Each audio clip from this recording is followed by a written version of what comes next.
Hello, everyone, and welcome back to your favorite time of the week. That's right, it is time for DBR on CBR. That is Dragon Ball Rewatch, and we hope you are continuing to watch along with us on Hulu and or Crunchyroll. And even though we're still in the filler arcs, we hope you are reading along and working out those brains in the Viz Media translation of the manga. Once again, we are your hosts. My name is Alyx. I'm Sam. And I'm John. Episode 33, The Legend of a Dragon. Not the dragon, a dragon. Japanese audiences got this October 8th, 1986. Americans, February 15th, 2002. Adapting, as you said, nothing. We are still in the red ribbon filler. Let's get this out of the way. I mentioned this last time. The cliffhanger from last episode, they don't do anything with it. They show Goku on the Nimbus, say he was caught by the Nimbus. Then it looks like we're going into a flashback, but it's not. It's the footage of it blowing up from last episode. And the weird thing is they put like Gundam music on it. Like the music in that flashback sounded like the music that they would play in a scene during the original Gundam where they're like fighting in the jungle. You know what I mean? It was so weird. It's just that was a cliffhanger that was absolutely there for the sake of it. It's just for the fun of it.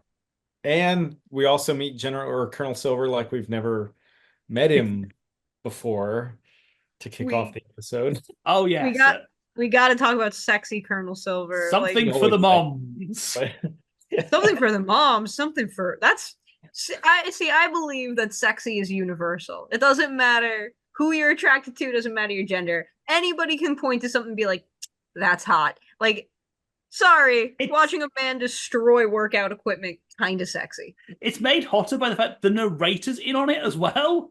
The narrator dog gets very into this. The narrator is head of the Silver fan club, as he should be. Goddamn, like we get that whole sequence of him working out in the sweat, and then we get into like the gratuitous boxing of him just like sliding through as though he's just like fancy footworking. It's so weirdly charged. It's the kind of thing that you would expect Wolverine to be doing this, you know? Like it's the kind of stuff that you're there because you really want to get that male attracted contingent in there. It's almost like a boxing sequence, man. It's almost like, what is this doing here? It's so fan servicey. It's so funny as well because it's like we were talking about this after we finished recording last episode. But we don't get Silver very long once we catch up to the manga. They make him out to be like this is how you can imagine them doing with Jackie Chun before the tournament arc, or Nam before the tournament arc. Like it's making him out to be like, this is going to be the guy you're going to be seeing for the rest of the arc. He's going to be constantly at Goku. No, he's not going to be around very much longer. And that's why we have to get him in his little like 80s booty shorts now. Oh. Yeah, the boxing was great. I love the fact they have him boxing because it's nice to kind of differentiate. Again, it's American coding Red Ribbon, very much so. But it's also fun to have they don't really play on this anymore. But it's nice the idea of a different fighting style versus Goku.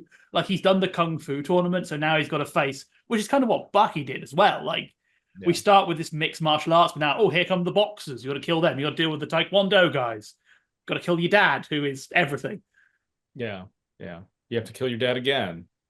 And again. You have to kill your dad. Yeah. By the way, have you considered killing your dad yet?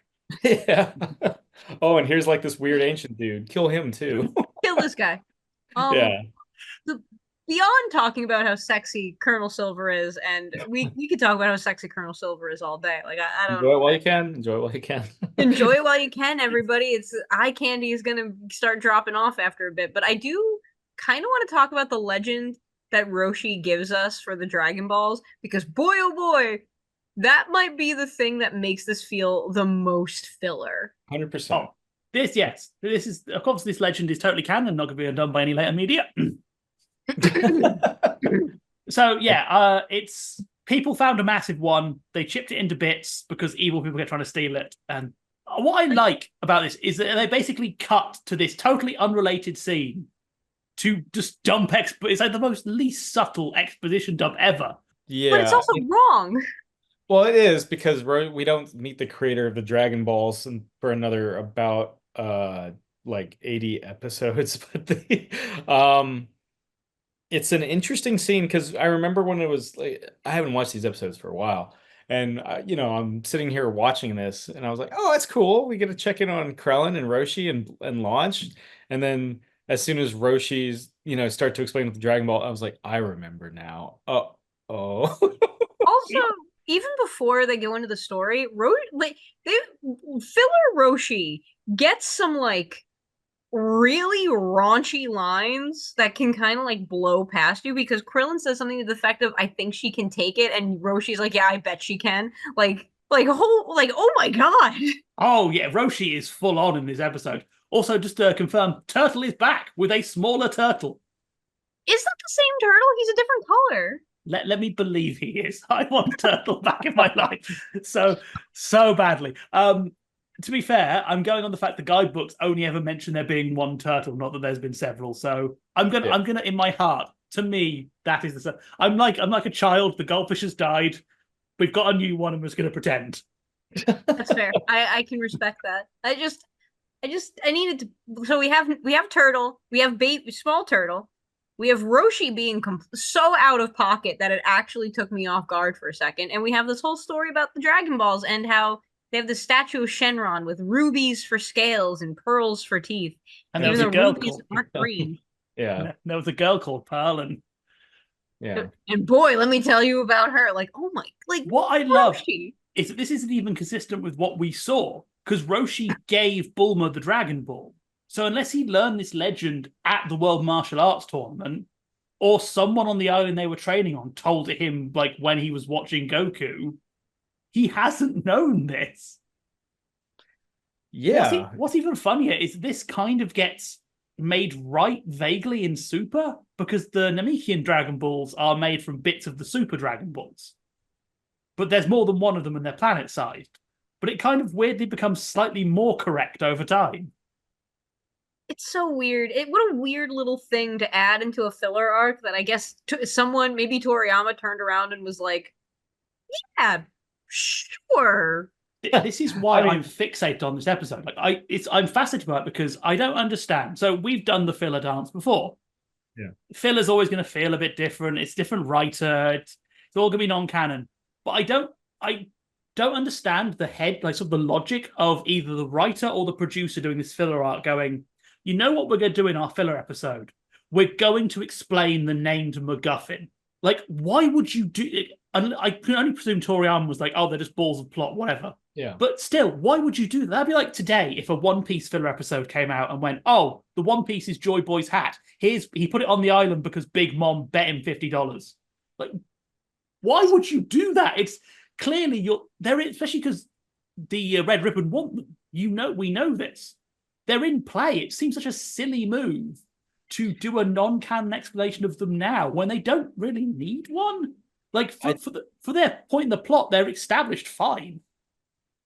To be fair, Oda Sensei also doesn't know what the One Piece is yet. So if I'm right, everyone owes me on that. Sure. It is the hat. Anyway, just I say as somebody that is speaking purely conjecture, don't take my word as gospel. I'm not a Chiro Oda, but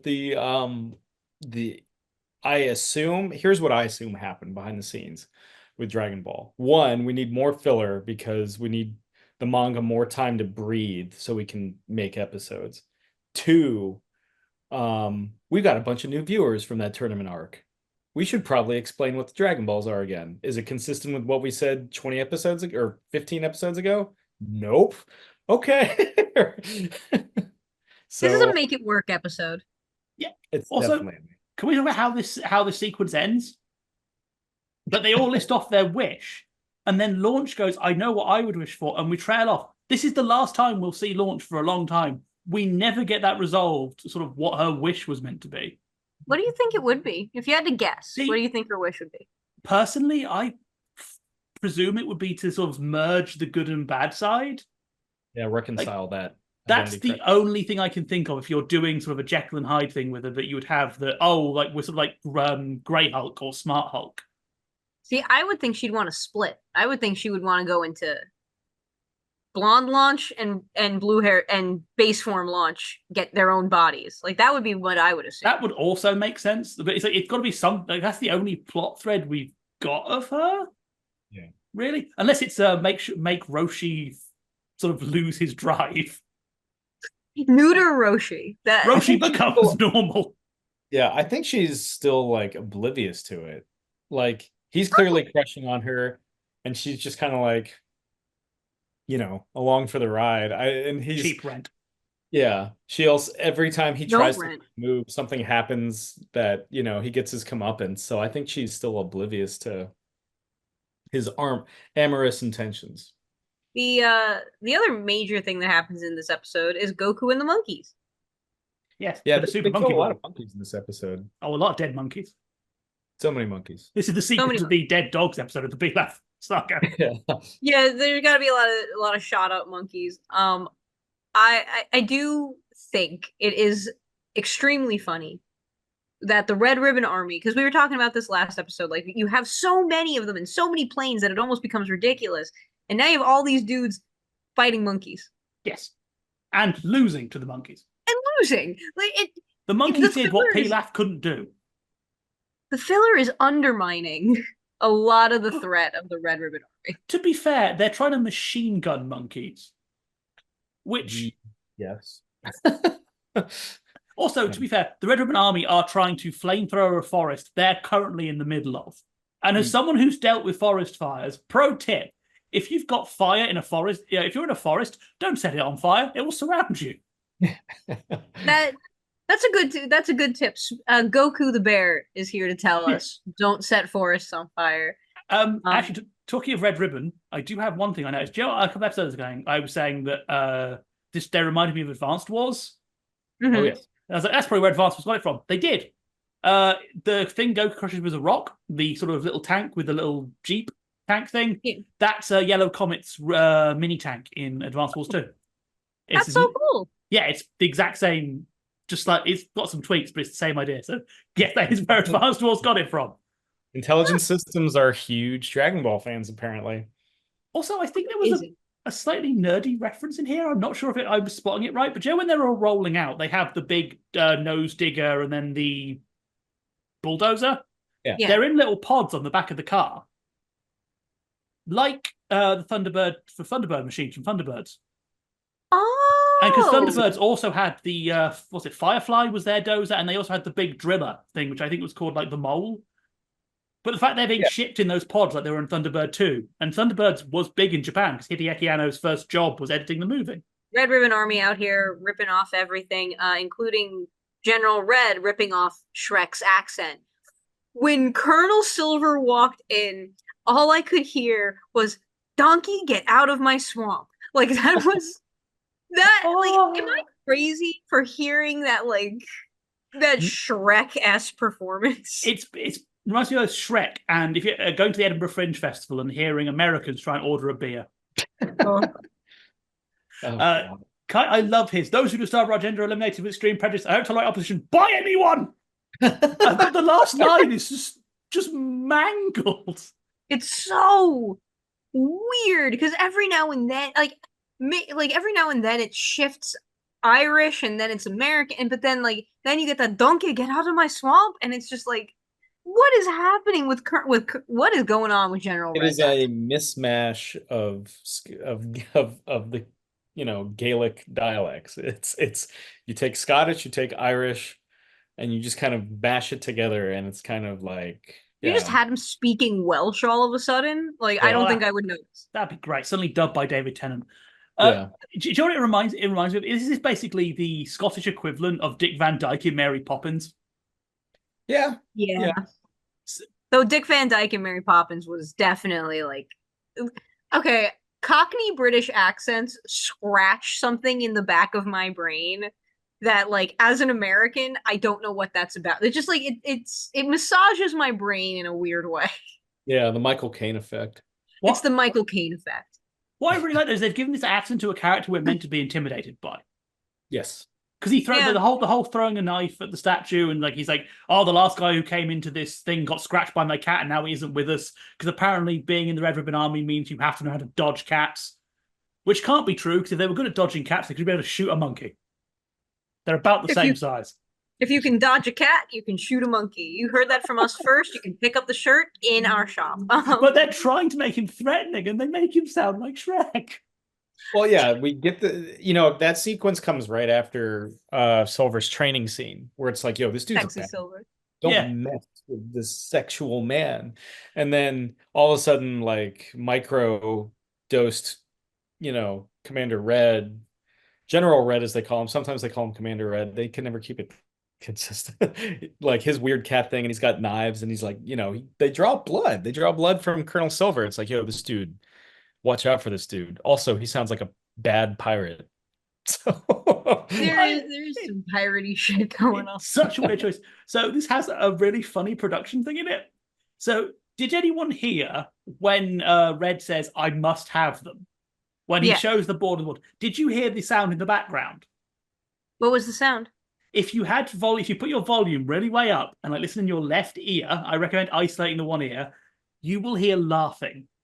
Like distant, crackly two men laughing before Silver starts speaking. And based on the sound, how it is, it's clearly from outside the booth. So either the door is open, so someone left the door open, or they've got the intercom still on. If you've ever done recording voice acting, there's an intercom between the production bit of the booth and the recording bit of the booth. You're meant to keep the door closed so sound doesn't leak. But if there's the intercom, it always has this weird crackliness.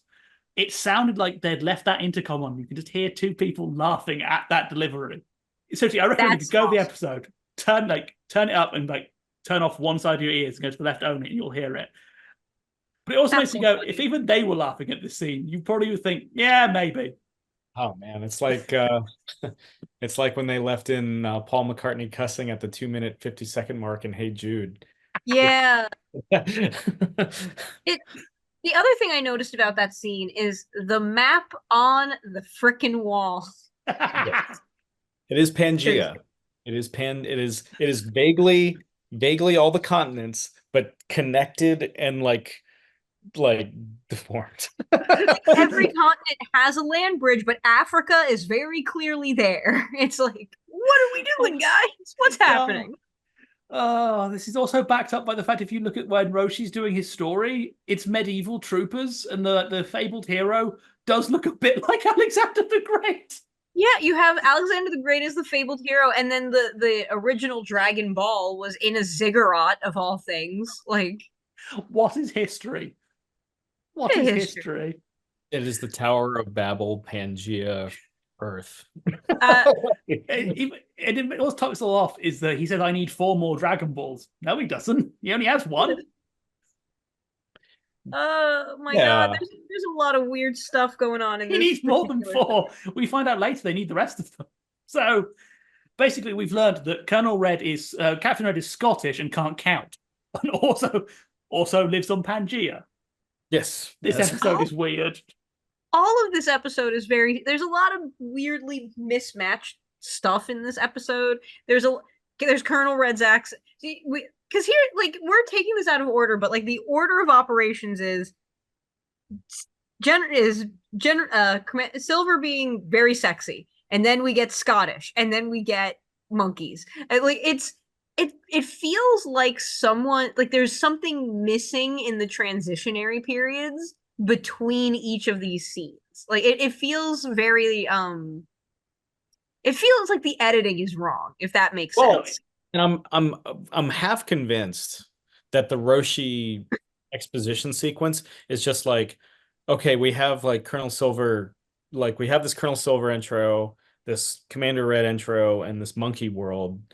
We still need to fill 5 minutes. We'll just explain what the Dragon Balls are again. Oh yeah, because the Roshi scene is not linked at all. It's literally a hard cut in and a hard cut out.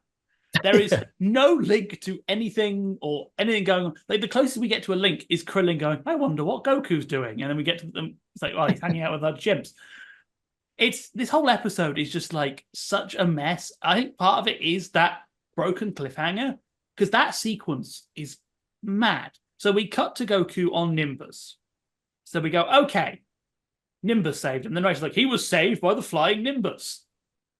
Well done. Then Goku sits up and goes, wow, that was strange. And then we get the reused footage for 3 minutes. And then we just come back and then Goku sees a monkey. No, Goku then goes, I want food, and then sees a monkey. So that whole bit just feels like a cut from another episode, or Yeah. It feels like they needed to save budget on this episode. Like this like it's not that it's a poorly animated episode or anything. It feels like this episode was made for slightly less dollars than some of the others. yeah, no, it really does. Backing that up is we get a fun bit of model reuse in this as well. The guy you see making the first Dragon Ball wish is Fighter 69 from the World Martial Arts Tournament, in different clothes. Nice. The two troopers who are complaining about their finances with the ribbons, they're the Oran Oran Temple bullies, same models. The Oran High School bullies, kiss, kiss, fall. Sorry, I was thinking of Oran High School House Club there for a second, but they're the Oran Temple guys. They're same models, and one of them shares the voice actor. It's the same guy.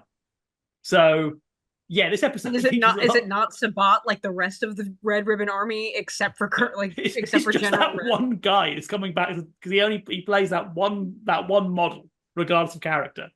But yeah, what? Stick with what you know. It's just reusing, because to be fair, a load of the guys you see in the temple are Nam's followers.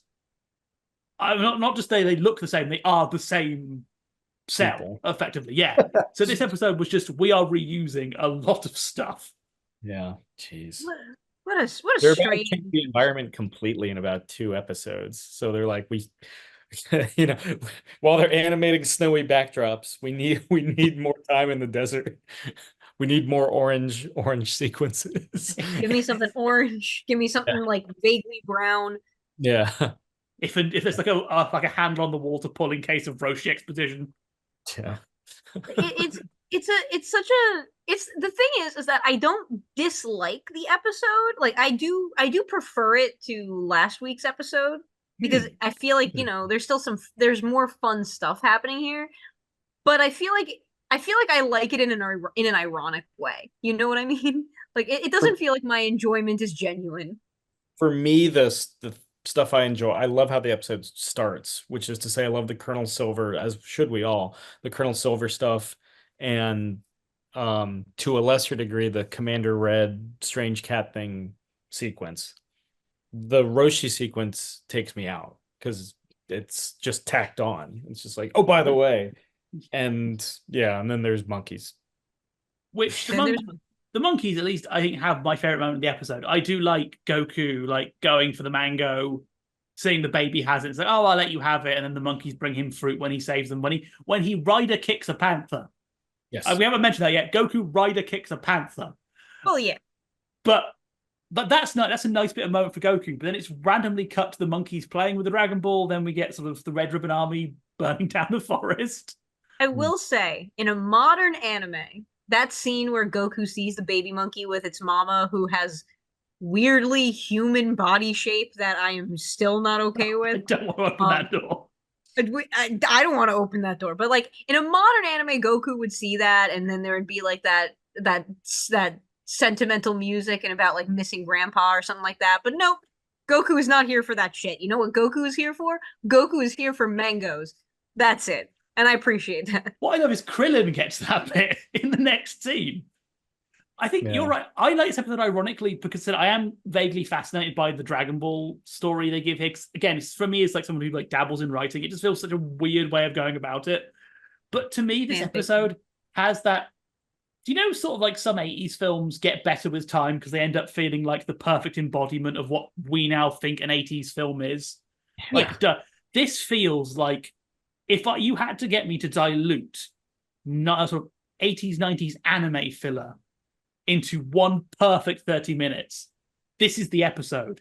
It's not good, but it feels like this is, if I had to go to a young person, just, if that happened. And so this is what anime was like when I was a child back in the 1400s. I would show them this because it feels like the platonic ideal of absolutely pointless, go nowhere filler that isn't bad.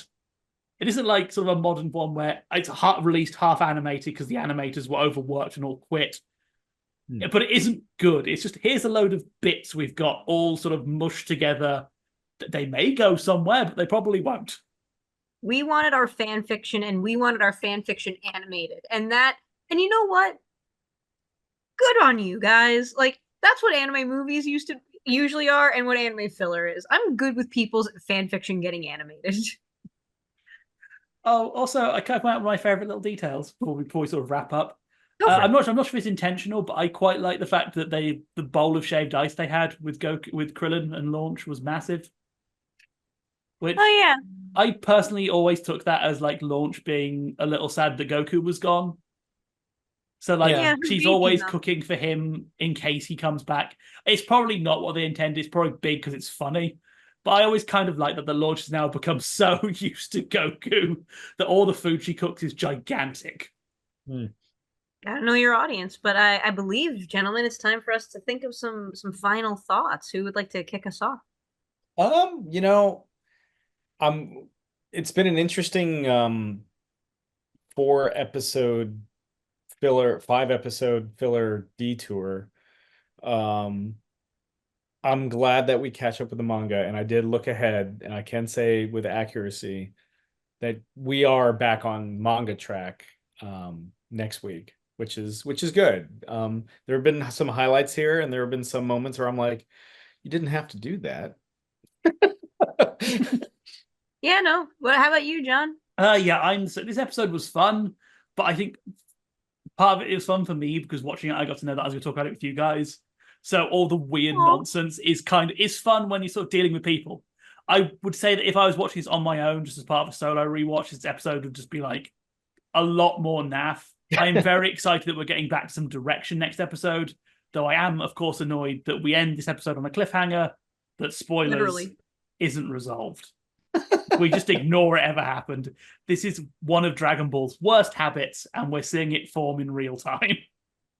Yeah, like there are individual things, like individual pieces that I love. I do love our weird sexy moment with Silver. I do enjoy the weirdness that we get with the monkeys. Like I think that there's a lot of fun stuff here, but it feels so disjointed that it feels like it feels like it's the reverse side of the record. You know, it's like the LP parts. And I have no problem with that, but I am excited to get back on track because there is good stuff in the Red Ribbon Army saga. I remember there being, and boy, I hope I'm not wrong. But this does mean it is time for the end of our episode. I know I'm sad about it too. We could talk about Sexy Colonel Silver all day, but we need to end now. So it is time for the end of DBR on CBR. That's right. That is the end of this episode. We hope you continue to watch along with us on Hulu and/or Crunchyroll, and we hope now that we're getting back onto it, you're reading along in the Viz Media translation of the manga. Once again, we have been your hosts. My name is Alyx. I'm Sam. And I'm John. And we'll see you next time on Dragon Ball. Bye-bye. Hoots.